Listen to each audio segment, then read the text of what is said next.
Hello and welcome to myfinanceteacher.org. As you can see from these scenario lines for the US dollar, I did expect US dollar to come down noticeably, and while US dollar has indeed come down over the last 1 or 2 weeks, it actually happened a little bit sooner than I was expecting. By the way, I discussed these possible scenarios with the members at myfinanceteacher.org all the way back on the 19th of October, so for more frequent updates, make sure to join us at myfinanceteacher.org. Looking at the US dollar, as I mentioned in some of my previous reviews of the US dollar, this noticeable decline down into August has been a little bit confusing in terms of counting this as an intermediate cycle low or not.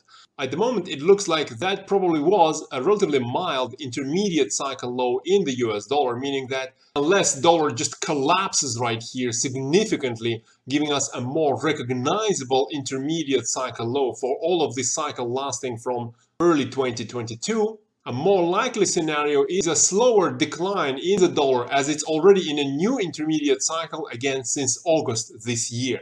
Stepping down into the daily cycle, so it looks like the daily cycle in the US dollar finished over here in early October. Now we are in a new daily cycle in dollar, and it looks like it had already topped, as the daily cycle is already 27 days long and it's making new lows. But over the next few days into the FOMC meeting, I do expect the US dollar to strengthen a little bit, perhaps retest this middle of the Bollinger Band, somewhere around 112 on the dollar index, before it comes down a little into the daily cycle low, sometime closer to late November, early December. What it implies for gold is that perhaps there will be some pressure on gold in the short term into that FOMC meeting.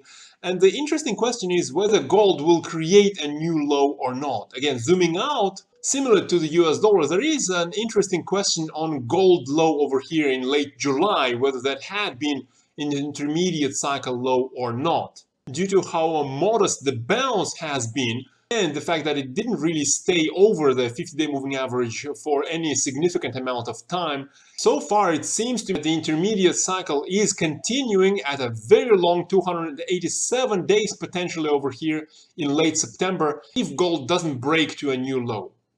Looking at optimism index, it does suggest to some degree a scenario where we have seen an intermediate cycle low at the end of September. We've seen a bit of a double bottom on gold between end of September and the second half of October, while the optimism index is giving us a positive divergence with a higher low. And the recent bounce in the optimism index between July low into middle of August hasn't been very significant either.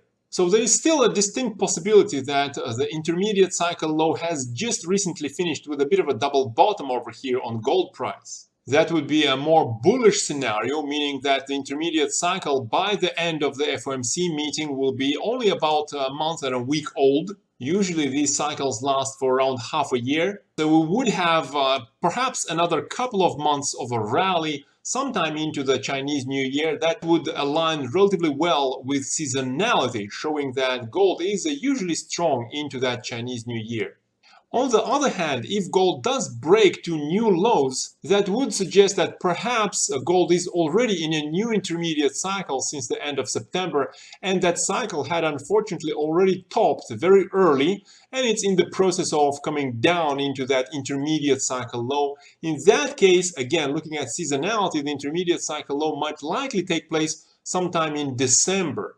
That's what usually happens. We see an intermediate cycle low in December 2021. Same thing in late November, early December 2020. Again, the same thing in November 2019, November, late November, pretty close to December. We skipped any significant intermediate cycle lows in December 2018, but we do have an intermediate cycle low in December 2017, as well as December 2016, and the end of that previous bear market in gold in December 2015. So versus the optimism index, looking at seasonality, it actually suggests that perhaps gold has already been in a new cycle since late September with a bit of a mild bounce into a new intermediate cycle, which would probably continue to decline into that December low.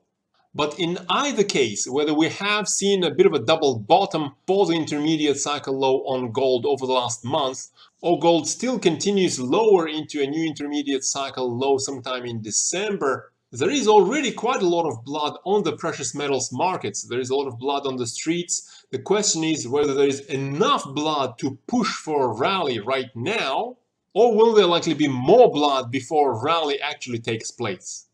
In either case, precious metals are extremely oversold, as I discussed with the members at myfinanceteacher.org, looking at how far GDX, precious metals miners, have dropped below their 200-day moving average. We see that since the end of the previous bear market in gold, there has only been a couple of times when GDX was further down below its 200-day moving average as opposed to where it was at the end of September.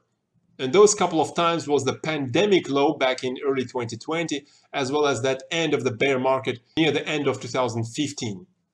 So yes, precious metals have been painful for quite a while already, but it's not time to throw in the towel, as the metals are significantly oversold at the moment.